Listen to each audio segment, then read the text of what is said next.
Picking a least favorite Marx Brothers film is really very difficult because all of them offer something that's interesting or unique or fun. The obvious choice, and one we've talked about before, is the unofficial Marx Brothers film, The Story of Mankind. And I've talked about this before, but this really isn't a Marx Brothers film per se because although the three brothers are in it, they don't actually share any scenes. So what would my pick be for my least favorite official, bona fide Marx Brothers film? What do I put at the bottom of the list? Most Marx Brothers fans would probably choose either 1938's Room Service or 1949's Love Happy. I will say that both of these rank higher for me than they probably do for many other people. I could find a lot of enjoyment in both of those.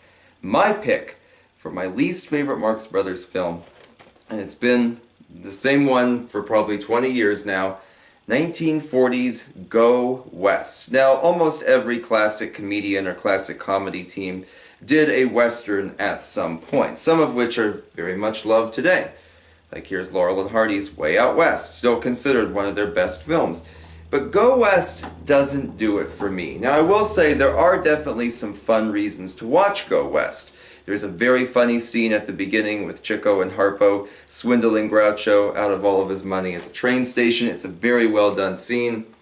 There's a funny gag with some Old West showgirls. South Carolina, Mississippi, Louisiana. Although it goes on for a long time, it is a fun gag. And I love the villains in this. Walter Wolf King returns from A Night at the Opera. He played, of course, the very temperamental, evil opera star Laspari in that film. Here he plays a much more conventional villain. And Robert Barrett, who I wish had popped up opposite the Marx Brothers again, plays kind of the rough and tough main cowboy villain, and he has really good chemistry with them. He'd pop up as a scumbag in a lot of other films. We've talked about The Life of Emile Sola, for example, on this channel where he played Esterhazy, but he's really good in this. But sadly, for the most part, a lot of the gags don't really work.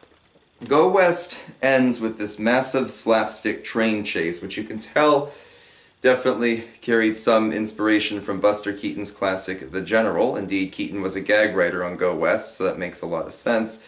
But the thing about The General that makes it such a timeless, classic film is that it feels very real, you know, pushing this old steam locomotive and all these old pieces of rolling stock to their absolute comical and physical limits. You know, it's an actual train crash involving a burning bridge and so on. A degree of realism that isn't really seen elsewhere. Can't say that about the big finale of Go West, which involves a train driving through a field and through a house and so on. There are some funny gags in there, like the Marx Brothers throwing people's luggage into the engine's firebox and things like that. Those are pretty funny. Harpo fencing with the engineer and fireman with their oil cans. But at the end of the day, it just feels tired, and it doesn't really belong in a Marx Brothers film. Additionally, some of the Native American scenes haven't aged particularly well. They lead to some fun musical interludes, but they remind me a lot of Groucho's work in Story of Mankind, the weird kind of tongue-in-cheek humor. You know, Groucho telling the Native American girl he'll give her some beads, and she says, "I want a Cadillac sedan." And Groucho breaks the fourth wall and says, "Well, she's been off the reservation." And it's just, I don't know, it's a little too tongue-in-cheek for me. Kind of bizarre there. Not a big fan of our juvenile romantic leads either. They're both pretty bland. And the story, there really isn't much here to write about with that. I don't know. At the end of the day, well, I find Go West enjoyable, and it is a fun watch. It just feels kind of bland, and I think you could have substituted in any other comedy team and gotten much the same product. And we'll see this in a couple other films I'm going to discuss soon too. But at the end of the day, I've always found Go West to be amusing, but also, for the most part, skippable. And much of what I said about Go West carries over to my next pick, 1941's The Big Store. The Big Store was famously marketed as the Marx Brothers' final film with the big tagline, "Howl and farewell, thanks for the laughs." That, of course, proved not to be the case. But nonetheless, there's a certain air of finality to it where it feels like they were trying to pull out some of the stops. It has some of the best verbal humor and great kind of banter-related gags the Marx Brothers ever did, but it also suffers from some of the same flaws as their previous film had. Indeed, here they are as a DVD double feature. Go West's big weakness, of course, in my eyes, was its slapstick finale, which just didn't feel like it fit with the Marx Brothers. It is pretty interesting to have a train chase, admittedly, but here we have a chase through a department store with lots of really bad rear projection and obvious stunt doubles and, you know, very unconvincing breakaway props, and it really drags me out of the story and whatnot.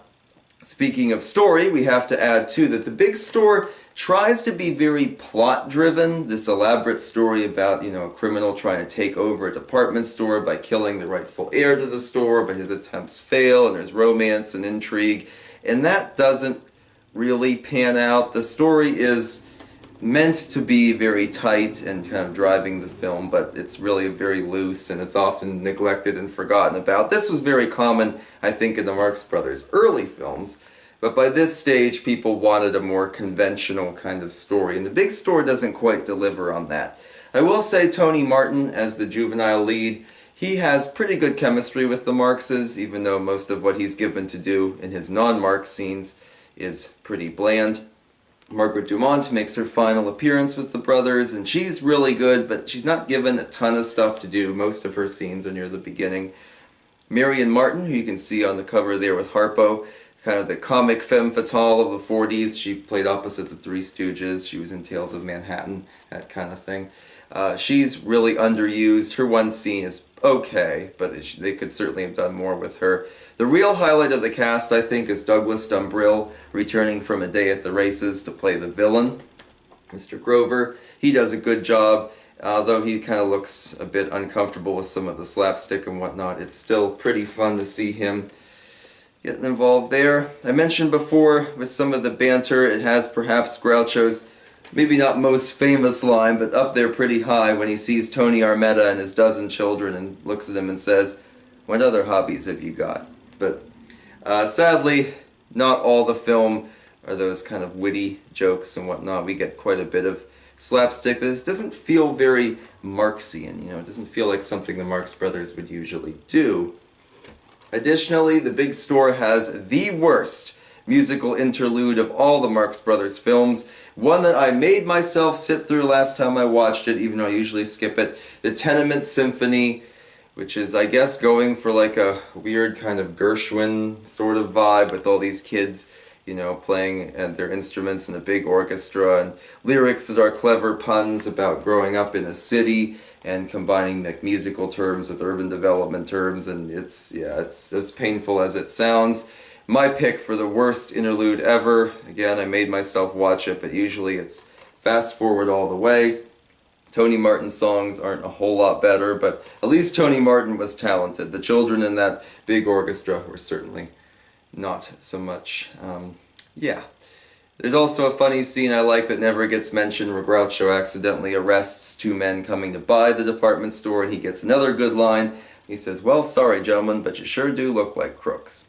And I like the novelty of pairing Groucho with Harpo at the beginning, but sadly that changes most of the way through the film. I kind of wish they'd played with that a little bit more, but at the end of the day, like Go West, the big store is watchable. It's just let down by some kind of conventional and out-of-character gags.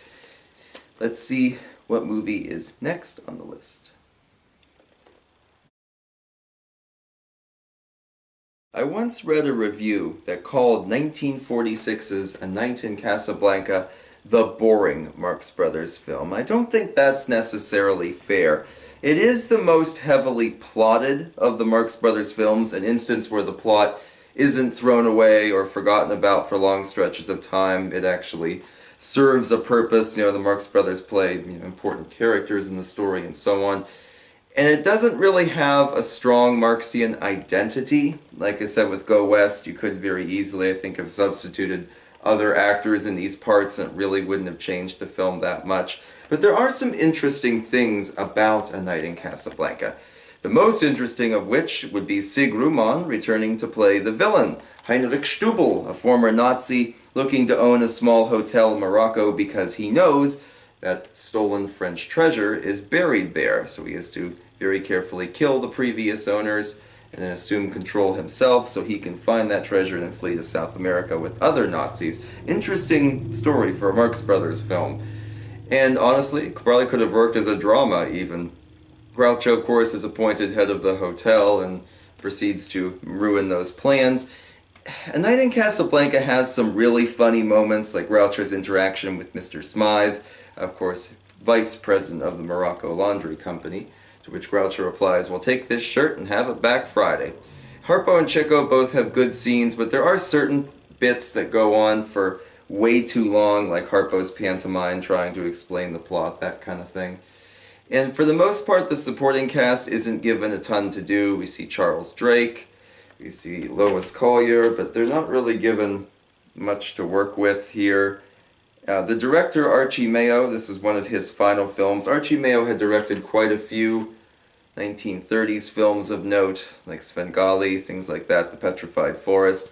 This was one of his last films. I think his next film was Angel on My Shoulder with Paul Muni. Very underrated movie, and that would prove to be his final one. And he's a good director, but he doesn't really seem to have his heart in the material here. It's very slow-paced, and honestly, you could probably cut about 10-15 minutes out of this. I think it would work a lot better. Groucho's got some funny scenes. I like Beatrice, the femme fatale. She's quite good. But at the end of the day, A Night in Casablanca, there isn't really a lot to say about it. You know, it has good moments, but it's kind of bogged down by its story. The setting is interesting, and Harpo gets some fun bits there, such as when he has to fence with a Nazi, that kind of thing, and ends up just standing there holding his sword while the other guy goes crazy trying to slice him up there. But at the end of the day, there's really not a lot to say about A Night in Casablanca. I wouldn't say it was boring. It's certainly watchable, and it's much more ambitious than either Go West or The Big Store are, but it's not really a great Marx Brothers film.